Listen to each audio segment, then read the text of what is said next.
Okay, let's dive in. Welcome to the deep dive.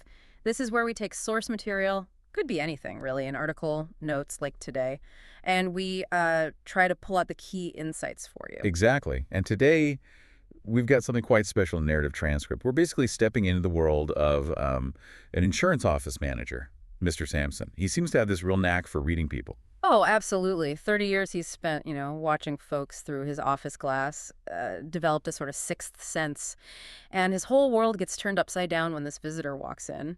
Seems normal, but something's off. Right.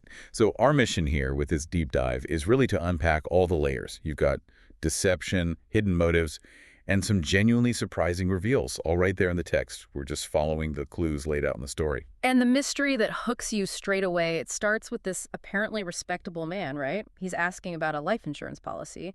But Sampson, our narrator, just instantly dislikes him on a gut level. Yeah, and that's the core question, isn't it? Why does Sampson feel this way?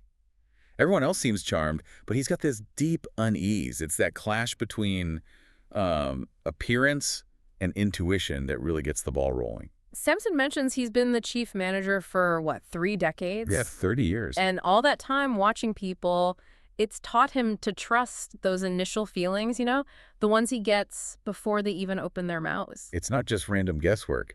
It's based on, years of seeing patterns in how people behave. And his first look at this visitor is crucial. He sees a man, maybe 40, sharply dressed, polite, looks like a perfect gentleman. Textbook respectable. Exactly. But despite all that, Sampson just feels this strong dislike, a real gut reaction.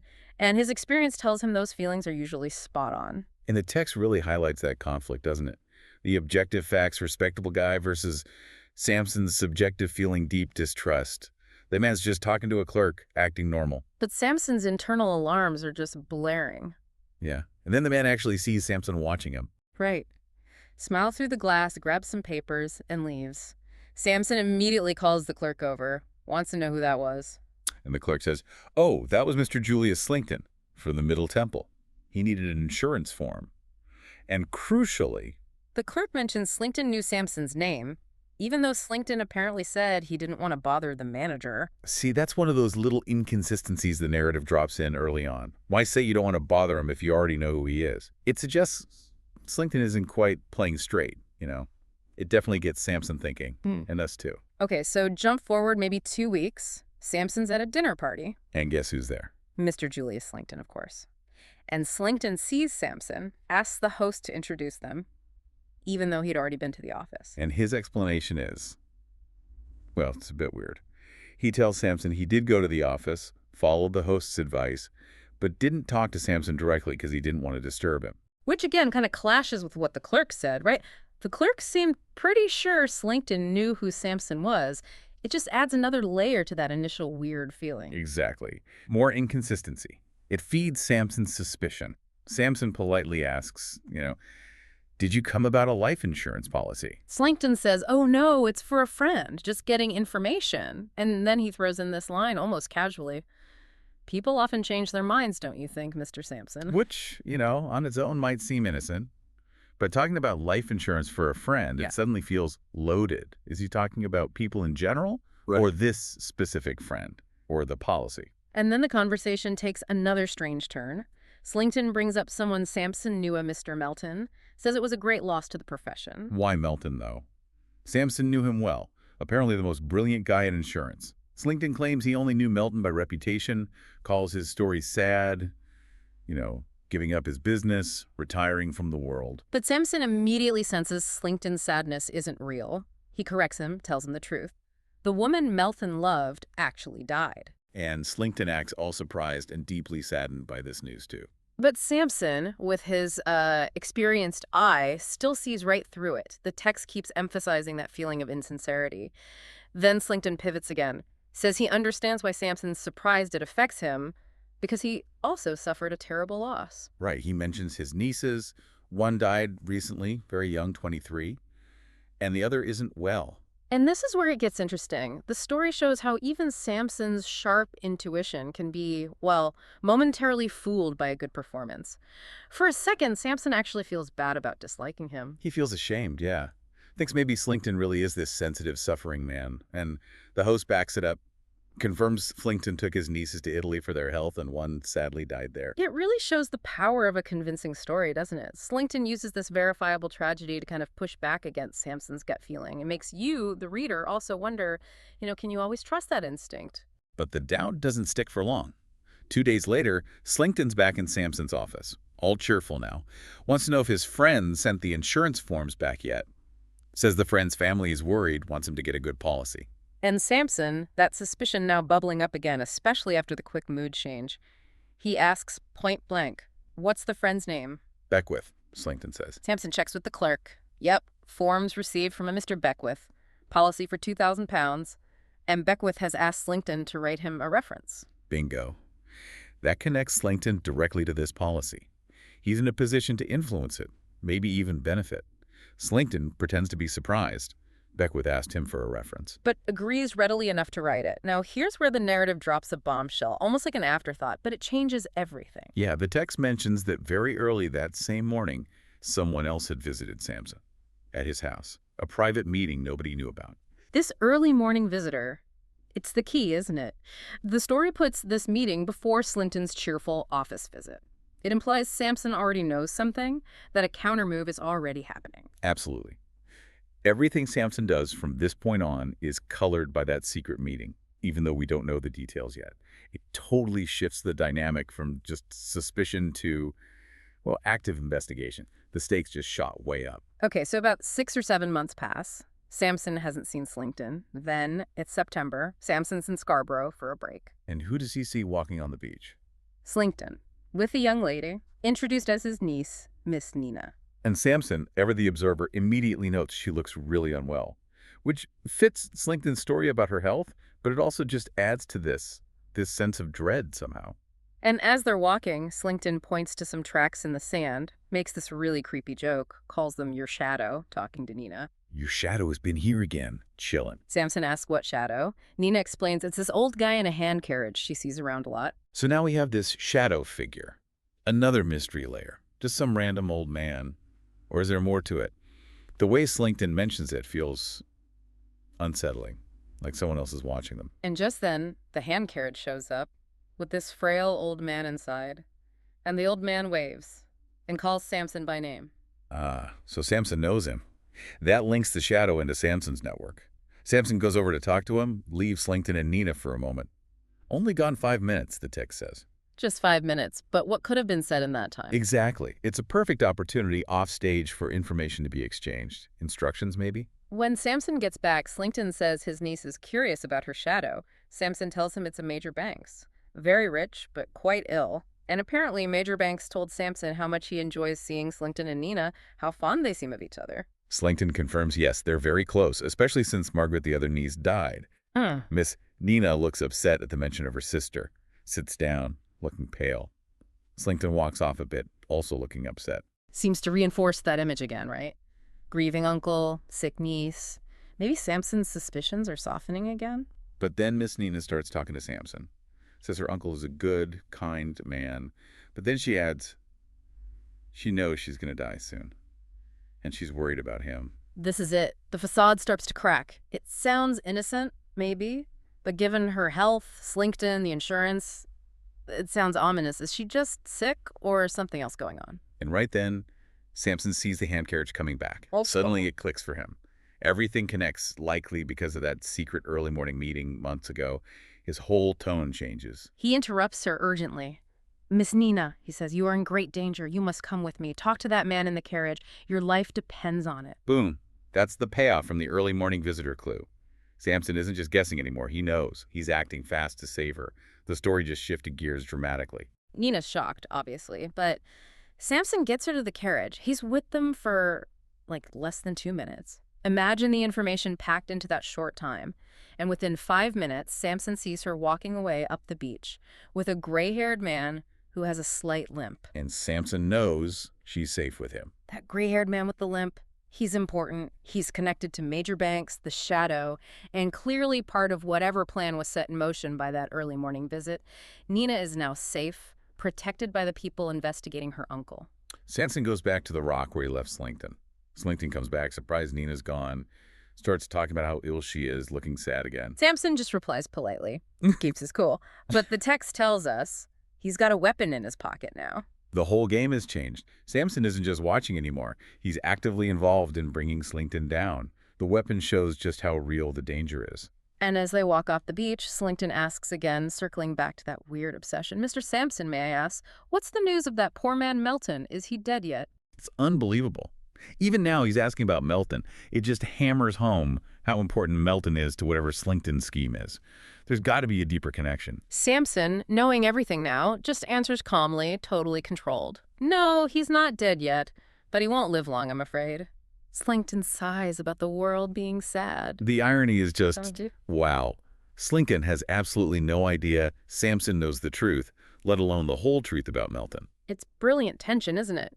Knowing what we know, or what Sampson knows, makes Slinkton's ignorance so stark. His fixation on Melton dying just screams suspicion now. So the next time Sampson sees Slinkton is November, back in London. Sampson has an appointment at Middle Temple, remember, Slinkton's address. Yep, he goes up some stairs. At the top, 2 doors. One says Beckwith, the other says Slinkton. That little detail from the very first meeting, Middle Temple, suddenly becomes huge. Beckwith, the supposed friend needing insurance, and Slinkton living right next door. It feels like a setup. Sampson goes into Beckwith's room. It's a mess. Dirty, empty bottles everywhere. A young man stumbles up, clearly pretending to be drunk, says Slinkton isn't in, then yells for him down the hall. The whole scene feels staged, right? The text even hints that drunkenness is an act. It's like a performance. Slinkton shows up, looking genuinely surprised to see Sampson there in Beckwith's room. The young man, introducing himself as Beckwith, immediately starts acting loud and demanding. Boil the brandy, Julius. Hands him a dirty pan, asks for his usual breakfast, lunch, and dinner. Slinkton is visibly embarrassed. You see this contrast, right? His polished gentleman act versus this squalid, degrading scene right in front of Sampson. It just screams duplicity. Sampson uses the awkwardness, quietly asks about his niece. Slinkton, flustered, sticks to his story. She left him, didn't say a word. Meanwhile, Beckwith keeps yelling for the brandy. The tension must be thick enough to cut. Sampson's standing there, knowing about the rescue in Scarborough, knowing this is likely an act, just watching Slinkton squirm. And then Sampson makes his move, looks Slinkton right in the eye, and delivers the line. No, Mr. Slinkton, you'll never tell the truth. I know all about you. He calmly outlines Slinkton's likely plan: kill Beckwith slowly, make it look like alcoholism, invalidate the policy, keep the 2,000 pounds. He's calling him out. Laying bare the motive, the method, showing Slinkton the game is up. Suddenly, the performance stops. Beckwith picks up his brandy glass and throws it right at Slinkton, cuts his forehead. The act is over. And just as Slinkton's dabbing his face, another man walks in. It's the gray-haired man with the slight limp, the one who walked off with Nina on the beach. The shadow steps into the light. And Beckwith cries out, his voice totally different now, sharp, clear, no trace of drunkenness. Look very carefully at me, he tells Slinkton. You're a rogue, Slinkton, and I've caught you. Why? Spills everything. I took these rooms on purpose just to catch you. I pretended to be a drunkard, and I've done it. You'll never escape now. The reveal. The whole setup, the neighboring rooms, the messy apartment, the fake alcoholism, it was all an elaborate trap. Beckwith wasn't the victim. He was the hunter. Beckwith confirms the timeline, too. Says the last time Slinkton went to Sampson's office, he'd already been there himself early that morning, that secret meeting. We know everything, Beckwith says. Hard. We know what you were planning. Kill me for the 2,000 pounds insurance, didn't you? With brandy. That confirms the motive, the 2,000-pound policy. And the method, slow poisoning, disguised as alcoholism, chillingly planned. Beckwith then says Slinkton wasn't just using brandy. He was adding small amounts of actual poison, too. Wanted him dead faster. Slinkton looks stunned by this transformation. The drunkard is gone. And Beckwith reviews how he beat him. He threw most of the brandy away, kept up the act but stayed healthy. And the masterstroke. He snuck into Slinkton's room at night, stole his papers, and read his journal. The journal. Beckwith says it had everything, details of the poisons, the whole plan laid out. Slinkton asks where it is. Beckwith just calmly says, it's not in your desk, showing he knows Slinkton's secrets inside out. Slinkton calls him a thief, his face going white. He's starting to realize. He's cornered. His world is collapsing. But there's one more twist. Then quietly Beckwith says, I'm your niece's shadow. The nickname from the beach. Major Banks in the carriage. It was all part of the same operation. The shadow wasn't just watching Nina. He was actively protecting her. working with Beckwith. Slinkton looks genuinely terrified now. He sees the full picture. Beckwith confirms he watched Slinkton constantly, knew he was poisoning Nina too. That's why he went to Sampson. So it all connects. The early morning visit was Beckwith, or the man playing him, and maybe Meet Your Banks, telling Sampson everything. Yeah. About the plot against Beckwith and the danger to Nina. Right. The Scarborough rescue, set up by Sampson, saved Nina because the shadow network was already on to Slinkton. Beckwith points to the gray-haired man, calls him Mr. Sampson's servant, confirming Sampson's direct hand in it. The three of them, Beckwith, the shadow Banks, and Sampson's man, they saved Nina. Beckwith pauses, looks right at Slinkton, and then drops the final bomb. "You don't even know my real name," he says. Slinkton kept asking Sampson about Melton. "I can give you news about him," Beckwith announces, voice full of vengeance. "I am Melton." Oh my goodness. The shock must have been immense. The brilliant insurance guy, supposedly retired, heartbroken. He'd been in disguise for years, patiently hunting the man who ruined his life. Melton explains why. The driving force. "I loved your niece, Margaret. I could not save her, but I promised to pursue you to the end, and I've done it." His voice cracks. "I've hunted you down, Slinkton." And that reveals the true depth of Slinkton's evil.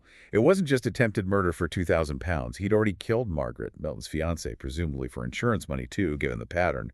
Melton's whole elaborate plan. It was driven by love and a promise of revenge for Margaret. Slinkton just stares at Melton, horror-struck, speechless, trapped by the ghost he thought was gone. Melton tells him, "You never knew my real name. You are seeing me under my real name now for the first time. You will see me again when you answer the charge of murder in court." He even mentions the gallows. Faced with total exposure, capture, justice for both murders, Slinkton makes his choice. He turns away quickly. Hand to his mouth. There's this sharp chemical smell. Slinkton gasps, stumbles, and collapses. Dead. He'd poisoned himself, kept something hidden for just this possibility, maybe. Suicide. Rather than face Melton's vengeance and the law, Melton and Sampson confirm he's dead, then leave. The trap sprung, justice, grimly served. Such a tragic end, though. Melton says sadly, "I have done what I promised. My life is ended now." And the text tells us he died just a few months later, despite Sampson trying to help.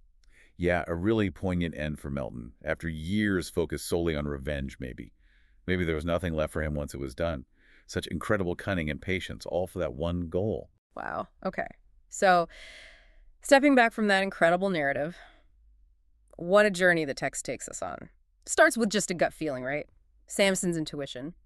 And it spirals into this incredibly complex web of lies, disguises, murder, and revenge, all kicked off by a life insurance policy application. And looking back, you really see how Sampson's initial suspicion, that feeling he couldn't quite place, was spot on. But it wasn't just the intuition, was it? It was that feeling acting as a trigger. It made him pay attention, notice the little things that didn't add up. Exactly. Intuition was the spark, but the fire came from connecting the dots. Slinkton knowing his name but pretending not to. The weird obsession with Melton, that casual comment about changing minds. The Middle Temple address. The shadow on the beach. That crucial early morning visitor. And finally, the journal. Each piece on its own might seem small, maybe even dismissible. But when you put them together, like Sampson and especially Melton did, the pattern becomes undeniable. Slinkton's guilt is laid bare. It's such a powerful example of appearance versus reality. Not just Slinkton's polished surface hiding a killer, but Melton's act too. The drunken Beckwith hiding this calculating mind bent on justice. Even Major Banks, the sick old man, playing a vital role. And the sheer dedication. Melton's plan. Years in the making. Multiple identities, that whole elaborate setup at Middle Temple, all driven by love for Margaret and this vow to avenge her death. A death Slinkton caused for money, just like he planned for Beckwith with that £2,000 policy. It shows the incredible lengths people will go to for retribution, patiently gathering proof. So thinking about what this story means for you, listening, it's a really stark reminder to look deeper, isn't it? To question those little inconsistencies that bother you, even if you can't pin down why. Yeah, and to see how seemingly random bits of information gathered over time can suddenly click together to reveal something huge and hidden. It's really a masterclass in observation, patience, and connecting those dots that maybe other people miss. Melton won because he watched, he waited, he found the pattern in Slinkton's actions. So maybe a final thought to leave you with. How many hidden truths, maybe not dramatic murder plots, but, hidden patterns or connections, might be sitting just beneath the surface in everyday life, waiting for someone to notice? What might you uncover if you start paying a little closer attention to those shadows, those inconsistencies, those details that seem just a little bit Hmm. Off.